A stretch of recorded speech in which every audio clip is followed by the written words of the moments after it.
किसान कल्याण इस मार्ग पे 10 दिशात्मक अलग अलग प्रकार की योजनाओं का लाभ हम दिलाने वाले हैं। उसमें भी खास करके पहला मॉडल किसानों की कृषि बदलाव की बड़ी परियोजना पे युद्ध स्तर पे काम करेंगे।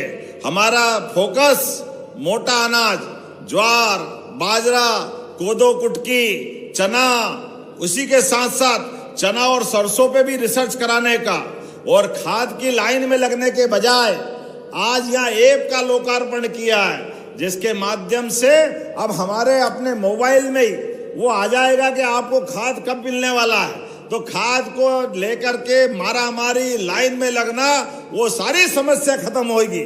जोरदार अभिनंदन करें आज की इस योजना के बलबूते पर। जब खेती का रकबा बढ़ रहा है, ऐसे में खाद की व्यवस्था बढ़ाते हुए अभी तक हमने अपने पूरे राज्य के अंदर पिछली बार के कोटे से कई गुना ज्यादा खाद लाए, और आने वाले समय में नवीन तकनीकों को बढ़ाते हुए इसी प्रकार से आगे बढ़ रहे हैं। दूसरा मॉडल किसानों की आय वृद्धि और उनकी आय बढ़ाते हुए उनके खर्चे को कमी लाना, और फसलों का विविधीकरण, मूल्य का स्थिरीकरण, ताकि जैसे मैंने कहा आलू, प्याज, टमाटर जैसी फसलों का नुकसान नहीं हो, इस पे भी हम काम करेंगे।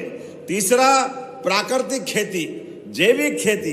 हमारे यहाँ तो चींटी मात्र भी मर जाए तो पाप लगता है, यह हजारों साल से हमारी संस्कृति जानी जाती है। ऐसे में हमारा फसल का उत्पादन तो बढ़े, इसमें कोई शंका नहीं, लेकिन फसल के उत्पादन बढ़ते बढ़ते हमने केमिकल ज्यादा वापरने लग गए, दवाई का छिड़काव ज्यादा करने लग गए। ऐसे में जो फसल हो तो रही है, लेकिन फसल में कई बार फसल की गुणवत्ता खराब हो जाती है। ऐसे में हमारा प्रयास रहेगा हमारा पुराना मॉडल आए, जिसके बलबूते पर हमारी प्राकृतिक खेती, जैविक खेती को बढ़ावा दें। ऐसे इसी प्रकार से बहुत सारे काम हम करने वाले हैं।